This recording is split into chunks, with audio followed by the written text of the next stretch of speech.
Hey, Terranisaur is back with another video. This one is my Elemental Nova Runemaster. We're Runemaster, level 95, decent stats. I'm going to walk through the build here, kind of go through everything, start with the skills, then the passives. Then I'll do blessings and idols, and then we'll get into the gear. So the idea for this build was to make an Elemental Nova build that focused on actually using Elemental Nova to deal all the damage. Main skill, Elemental Nova. Damage, there's a few other ways you can do it, a few other ways to build it, and I thought this was just kind of like fun and thematic. Something I always wanted to make work, but it's a little tricky to get it to work.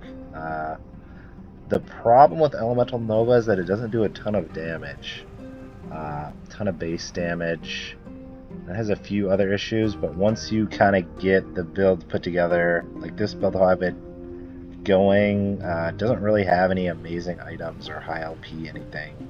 And it's pretty strong, very, very tanky. Damage is not the best, but definitely good enough to smack down Avaroth and, you know, fairly high corruption and stuff like that. Alright, let's do it. So the passives, this is my bread and butter mage tree. 6 to get intelligence is usually the best. Like, this is kind of just what I do for almost every build unless something really special is going on. Ward retention, cast speed. This is a really cool effect. Basically gives you a lot of tankiness in case you take a big hit. And the intelligence. I think the sorcerer is generally what I go into next for most of these Runemaster builds. I really like arcane momentum and essence of celerity. So it's going to give you, basically you're going to be casting a lot of different spells and you're going to end up getting a lot of cast speed, and then a 10% movement speed, and you're going to get a huge spell damage boost. And they help you sort of get some points into the tree. This is going to be really good mana regen, and then the only 5 points that are absolutely required on every hit damage based build is calculated destruction, because the increased spell crit chance is like pretty much incredible. I did go into these. This is kind of nice. Get some lightning damage, lightning penetration. A lot of our damage is going to be lightning because of the way we're scaling damage. I'll go into that a little bit later, but that's why I took specifically the lightning ones. Nothing in Spellblade, and then the Runemaster. This is like amazing nodes. Less damage taken is really, really strong and hard to get. So this is like almost mandatory for every build. I think I have it on every single build I've ever made. Really, really good at this one. You're going to be casting a lot, so you get ward per cast and a bunch of intelligence. This is not great, but not bad. Gives you some crit and then a little more damage multiplier. I have this, so Circle of Elements. Actually, I was going to talk about skills first, wasn't I? I kind of like doing passives, but so this synergizes with this node right here. So you're going to be, so for your Elemental Nova, you're going to be doing more damage against Chilled, Frozen, Shocked, and Ignited. So this node helps you apply Chill, Shock, and Ignite a lot better and faster and more reliably. This is to give me some extra cast speed, 24%. You will have a raw rune active, so this is like 2% more damage per point, 16% more damage. So this is really good. Intelligence, cooldown recovery speed. This is really good, especially because we're stacking intelligence. Cooldown recovery speed is really good for mage in general, mainly for Flame Ward. So when you have Flame Ward active, you're basically invincible. That's not totally true, but you're insanely tanky when you have Flame Ward active. So getting a lot of cooldown recovery speed gets you more Flame Wards. So I like that. I went 2 and 2. These aren't like huge big deal. The biggest deal one is going to be your Rune Word Inferno. That's my favorite one. So the way this works is you're going to get armor per shock. We have a pretty high chance to shock.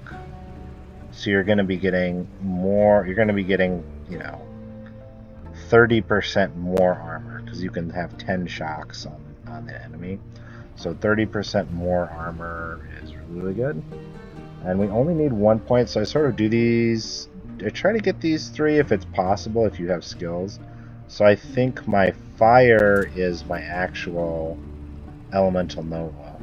Is somehow fire. Not 100% sure how, but it's fire. It's like all of them, but somehow counts as being fire. So 20% you're going to be spam casting those, so you're going to get it right away. And then this is like very, very good, especially we're going to have a lot of ward, a lot of crit multi, so you get more crit multi and ward gain on crit. So that's about it. There's really nothing super amazing and important in here. You can probably build it a lot of different ways. Just getting a lot of intelligence is really good. And then calculated destruction is the most important later on. Like if you're leveling or early end game, crit's not as important because you don't have very high crit chance. So this isn't super important, but then later on it's going to be really important. Alright, let's dive right into the skills. So Elemental Nova is going to be the main damage dealer here. And you can see we have a ton of points in here, 36. I'll go into how you get that. It's actually not that hard to get really, really high Elemental Nova skill points. It is a little tricky. It takes a little while, and Elemental Nova doesn't do a ton of damage until you get a lot of skill points in it. So it's kind of a bummer. I'll go through kind of, I'd say like initially you're going to go through and get Lightning Nova, a little bit more damage, a little bit of area. And this increases base crit chance by 9%. So it's effectively like a lot more crit, like a 200% more crit multiplier from base. So it's really, really incredible. That's probably like your #1 damage bonus. This is really good if you self-cast, and we're all self-cast, so it's 80% more damage, 50%. I think it's increased area, or yeah, it must be increased area. And then the next ones you can actually, this is probably a really, really good one. So this casts Elemental Nova at the target. So instead of around you, kind of like the Diablo 2 style Lightning Nova, this is going to cast it at target location. This is pretty important. The build just is not tanky or strong enough to be sort of like a melee range. So this is pretty much mandatory. Yeah, I usually go down here. This is actually really good too. Elemental Pen. I think this is a little bit better, the cast speed and damage, but I'm not sure. I bet they're about equal. So I'd probably go down here and grab this next. Actually, these nodes are really good. Just a bunch of armor shred and crit is really good. And then this is crit multi. So just kind of like taking generic damage stuff. And these ones is more damage, just 90% more damage, which is really good. And this is actually usually 30%. They're going to be chilled, shocked, and ignited. So it's going to be 30% more, 30% more, 30% more, which is actually more than 90% more. It's probably like 100% more. And if you ever happen to freeze them, which you probably won't, you get even more damage. So that's about it. You're basically going to take all the more damage, more damage, more damage, more damage, crit, target. This is more damage, and then these are pretty. That's a lot of armor shred chance and crit for 3 points. And then if you can get the points, the crit multi is really good too. That's actually a really good crit multi bonus. Flame Ward is the bread and butter Flame Ward tree. This is the most important, is barrier, less hit damage. So Flame Ward, when you activate Flame Ward, you take 30% less damage. And then you take another 40% less damage. So that's a ton of tankiness. We're going to go into Astonish, so when you get stunned, you cast Flame Ward. This is really good. I'd probably go, yeah, this first, then this. Then I like this to make it last longer, more duration. This is really strong. 50% ward retention is really good, but making it cold and grabbing a ton of armor is really good too. So it depends how many points you have. They're both good options. Static Orb is kind of silly. Basically, you want 4 points in static armor. Like, if you only had 5 points in this tree, it would be fine. You'd have 1 point here and then 4 points here. This grants you Lightning Aegis, and the damage is nice. 50% increased lightning damage, that's okay. But the 25% less damage taken is really good. Basically mandatory for every single build. In endgame, if you play Lightning Blast, you get it through the skill automatically. Otherwise, you have to take Static Orb and get this. The other points barely matter. Since we're a little bit mana hungry, I take these two. So it makes it cost 32 less mana, so it's down to 6 mana. But then it can't really do anything. Like, you have a 90% chance to not explode.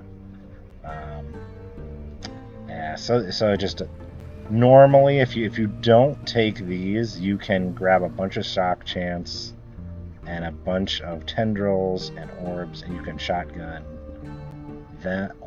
enemies. So you can static orb them and get 10 stacks of shock really quickly. But I was just going with the mana version, so you're basically just casting this every 8 seconds to keep Lightning Aegis up. Or if you lose Lightning Aegis by taking damage, you can cast it again. This is kind of my bread and butter Rune Bolt. I can walk you through. So we do want the cold conversion for this particular setup. I'll explain that in just a second. Since we're doing all cold only, we can do this, and it'll have a chance to double cast. If you don't have it doing all the same, or if the order needs to matter, you don't want this, but since we're doing just cold and the order doesn't matter, we're going to grab this one. This gives us a pretty decent haste chance, which is really nice. And then this is some armor shred, and you can gain kind of like health and mana depending on the color. So this is kind of how we gain our mana back. If you look at this node, so you have a chance to gain 12, you have a 100% chance to gain 12 mana, and then we're doing Cold Bolt, so cold. So we get 6 mana with Cold Bolt. So we're getting 18 mana per hit, and that's how we're going to regen our mana when we use it all up doing Elemental Nova. And then we kind of want to keep this up all the time. You want your 3 Rune Weave stacks. It gives you these bonuses. You get some mana regen and mana spent gain as ward, which is kind of nice. And then you get this elemental damage per stack of armor shred, maximum damage boost per stack of Rune Weave. So you get your Rune Weave stacks. You can get a bunch of extra damage, some more damage multiplier. So gain mana, more damage multiplier, has some like armor shred, cast speed, haste. So it's just kind of a general all-around cool ability to help you. It has the utility to it. Alright, so the one thing that's kind of a little tricky to explain is this Runic Invocation. The points don't matter a ton here. We're taking it as our traversal skill because we don't have room for teleport. So Enigma is going to be what makes it. So if I cast it here, I'll teleport. That's what that does. This gives you a little buff, so if you get it, you get a little bit of spell damage and cast speed. It's not the biggest deal. This is some kind of like utility, little ward gain, little regen. The really important ones here are to come down and grab these two. And then this is extra cooldown recovery speed is nice. But this immutable order is rune gain depends on skills on action bar. And then we do get 100% mana refunded, but it gets a cooldown. So what this is really going to mean, and this is the standard for a lot of rune master builds, you don't need to get this immutable order, but it's just really, really convenient depending on the build and the playstyle. But you just fire off 3 rune bolts, and it doesn't matter what order they are in. You can fire more. You get the exact combination where you're going to cast Ray of Wind's Frostguard, and then you notice we have like no ward. We cast this. We're at 1,000 and chugging up really quickly, even through decay, up to 2,000. So yeah, you're pretty much going to cast that every so often. I cannot do that. Cooldown a little bit high. But yeah, we're up to pushing 2,000 ward really, really easily. So that's going to be your main defensive mechanic. You're going to have your lightning, I guess. I don't think it doesn't actually show up. The buff, the Ray of Wind's Frostguard doesn't show up as a buff for some reason. Got those two. Flame Ward if you need it. Boost a ward. You take way less damage. And damage. And then you'll get your mana back. Rune Bolt. Okay. So I can go over here to blessings. I like the XP one here. Health, spell damage reaches health, critical strike avoidance, frailty, physical resistance, shred lightning. So we are going to do mostly lightning, so I like the shred lightning. There are various other options here. I could go into more detail in the guide, or you could look them up. But yeah, you definitely want to kind of look around. If you somehow happen to get all your crit avoidance somewhere else, you can swap this out. If you happen to get a good frailty, this has some really good ones actually. If you even get like pretty much, I just don't have a frailty roll, but you can get 300 armor base, which is super good.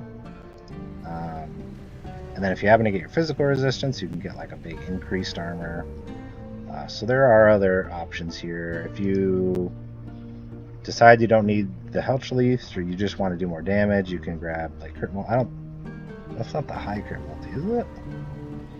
I just have literally the worst roll you can get. It goes up to 40.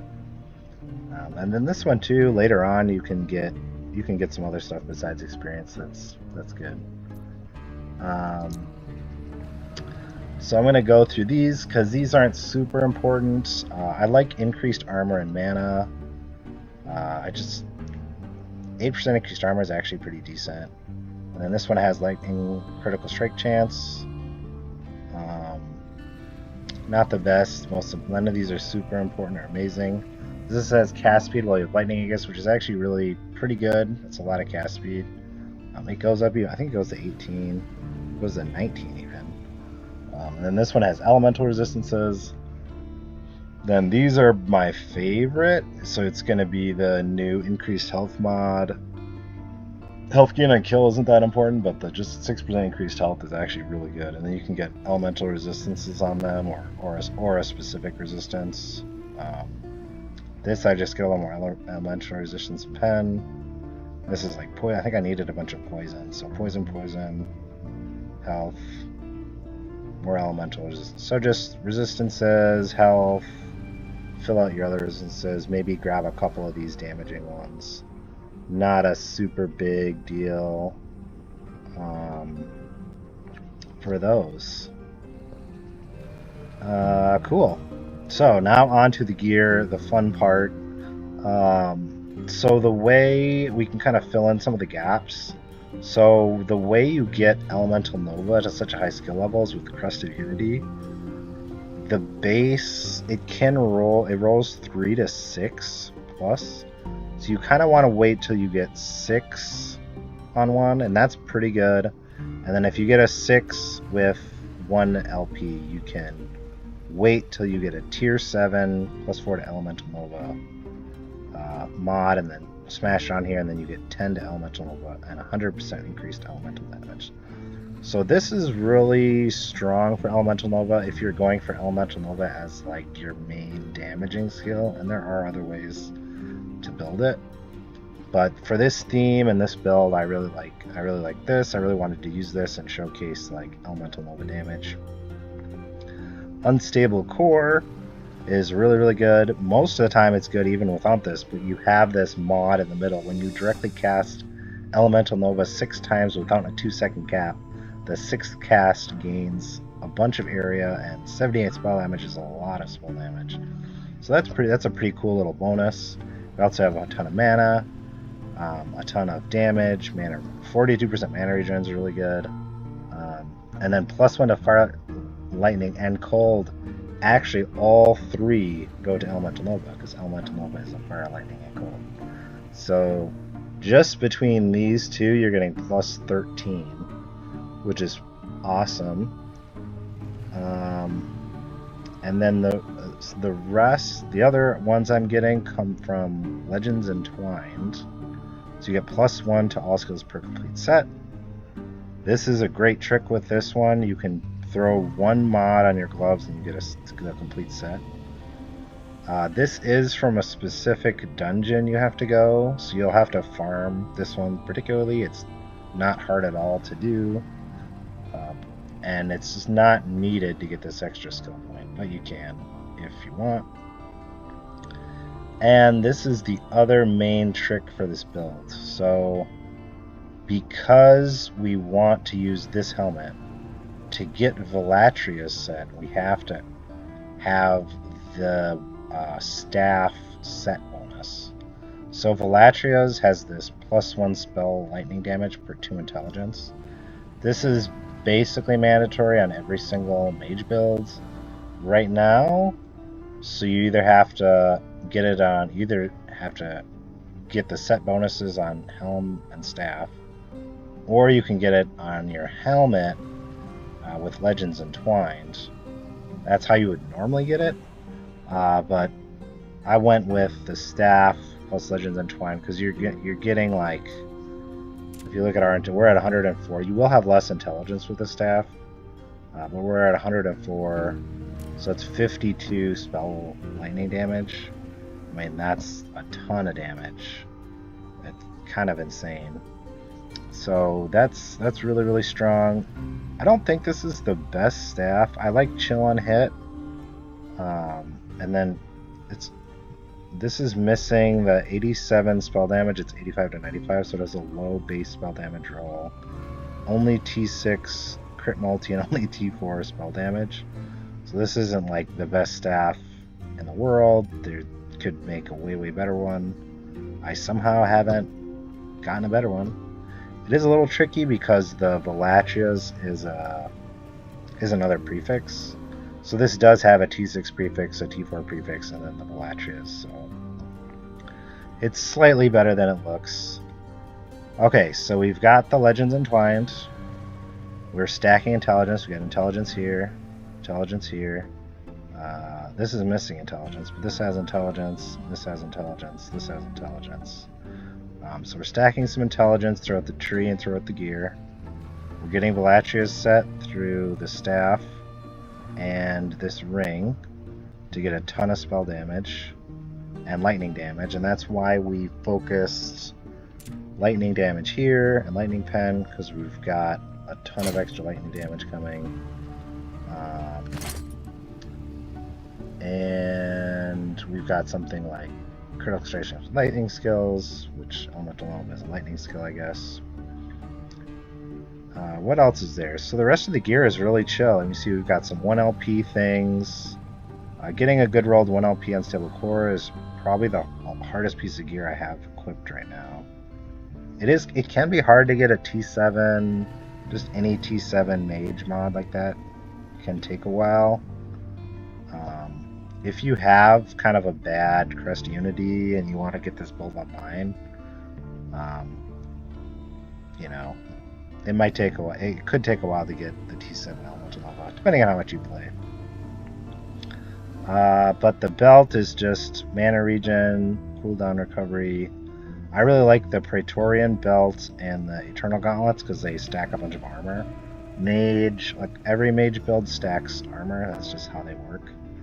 And these builds stack the most armor. Any boot base is good. If the increased effective haste is really good too. And then like unique boots like Blood of the Exile are really good. There's a few other ones. I just kind of haven't quite gotten the right rolls and uniques, so I'm just using an Epic one. The cold damage doesn't matter a ton, but this has the sealed crit multi, intelligence, health, elemental resistance, and then I like the Scrying Eye because they have elemental critical strength multiplier and it's the implicit.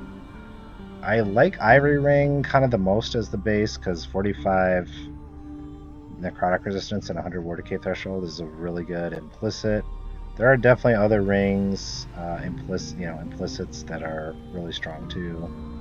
But I won't with health. So health, mana regen, intelligence are kind of the best ring mods. And then whatever resist you need. And then the health regen per second doesn't do anything. That's just a blank mod. But armor shred, frailty, spell crit, crit multi are all really good. And then the gold amulet is pretty good. Bone amulet's really good. I think one of those two are probably your best bet because they give you so many resistances. So there is another trick. So Crest of Unity does say +1 elemental penetration with Elemental Nova per 10% uncapped total elemental resistances. So if you go back to our elemental resistances and we look, there actually could definitely be higher, but I tried to stack as many as I can. Elemental resistance, elemental resistance, elemental resistance, elemental resistance, elemental resistance, elemental resistance. I tried to stack a lot there and get over capped by 10, 20, 40 to get a little bit of extra pen, get some damage. And that's about it. I've got gameplay. I got a gameplay video uploaded last week. All my gameplay videos are going through 2 500 corruption monolith runs, then a 500 corruption Harbinger boss fight, and then Aberoth as sort of with I would consider this not really that crazy of gear or anything. So I'm trying to make fun, cool solo. So all this is solo self-on. So fun, cool solo self-on builds that can do pretty much all the content in the game. I think the only thing I haven't focused on is Uber Aberoth. So I don't know. Typically with the Uber fights in ARPGs, they tend to be more you pick a meta build and you farm to get the gear, and then you get really good at the fight. I haven't even done it yet, but there are plenty of guides. If you want to do that one, I would definitely recommend Lightning Blast. There's some really good Lightning Blast build guides out there, and that build is really strong and not super hard to farm the gear for. And so if you want to take it past a fun, cool, chill build that can do everything except for that, into the meta pushing builds, I would go for that one. But yeah, if you have any questions, comments, let me know. I'm going to be putting out more build guides. I'm going to try and start with 2 for Runemaster, 2 for Sorcerer, and 2 for Spellblade as a base, and they're all going to be able to do all the content and be SSF, low gear, pretty easy to understand builds, I think, and pretty fun to play, thematic, all that good stuff. So yeah, let me know if you have any feedback. I'll see you around.